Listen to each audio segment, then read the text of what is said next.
Hello, this is Chef John from foodwishes.com with indoor barbecued shrimp. I mean, there's easy recipes and there's really easy recipes, and then there's this recipe. So what you need to do is get a pound of large jumbo shrimp. Oh, that was redundant. So anyway, jumbo shrimp, and what you're looking for, they're called ready to peel. So they're deveined, but they still have the shell on, which really is a great product because the shell is going to give it extra flavor when we sear it, and they're deveined. We're going to put some pepper to taste. You're going to put some salt, a tablespoon of brown sugar, a tablespoon of lemon juice, some ketchup.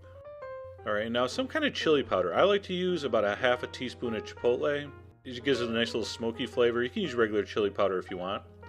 I got some cumin in there. I'm going to put in a little shake of allspice, just a pinch. And I'm going to put about a tablespoon of oil.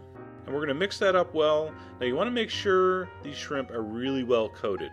It's not just enough to get the nooks, you got to get the crannies. And then let that sit for 15 minutes. You can let it go a little longer, but the acid in the marinade there is going to start to cook the shrimp in the fridge. So don't marinate these overnight or anything like that. So now let's go over to our preheated dry saute pan. I'm going to sprinkle some water in there. See how it beads up? But the beads don't like instantly evaporate, nor do they just kind of slowly bubble. That's pretty much what I want. I want hot, but not smoking hot. And I'm going to put in my shrimp. Now, we don't need any oil in the pan because that little bit of oil we put in the marinade is enough, and it has the shell to protect it. So what you're looking for here, on one side, we're going to watch that shrimp cook and kind of turn white about almost halfway up. See right where it's been deveined, right halfway point there? When that starts to turn from opaque to white, we're going to give those a flip. And for me, that took about 3 or 4 minutes. Depends on the size. That's why I think you should use a jumbo shrimp, the 16 to a pound size if you can get them. The smaller shrimp really are going to cook before the shell really sears and gets that nice grilled barbecue aspect to it. And then the same thing on the other side. You're going to wait till the shrimp looks like it's cooked almost all the way up, because these are going to keep cooking. All right, as you take them out of the pan. So if you want them nice and moist and juicy, don't wait till they're completely firm and totally white.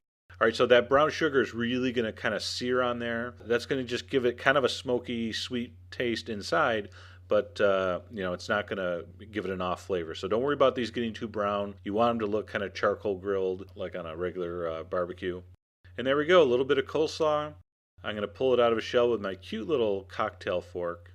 And man, that is so delicious. The spiciness and the barbecue flavor from the shell is very subtle in the shrimp, so it looks really intense and over seasoned and overpowering. Inside, subtle, sweet, delicious, moist, unbelievable. I got a little bit of a sweet coleslaw there. Great contrast with the spicy, smoky shrimp. And that's it. Indoor barbecue.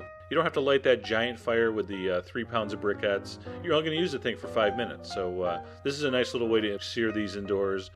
You can do it with shrimp that don't have the shells. You just got to be careful not to overcook them. Really simple recipe. Everybody loves it. I gave most of the ingredients, but go to the site, get the rest. And as always, enjoy.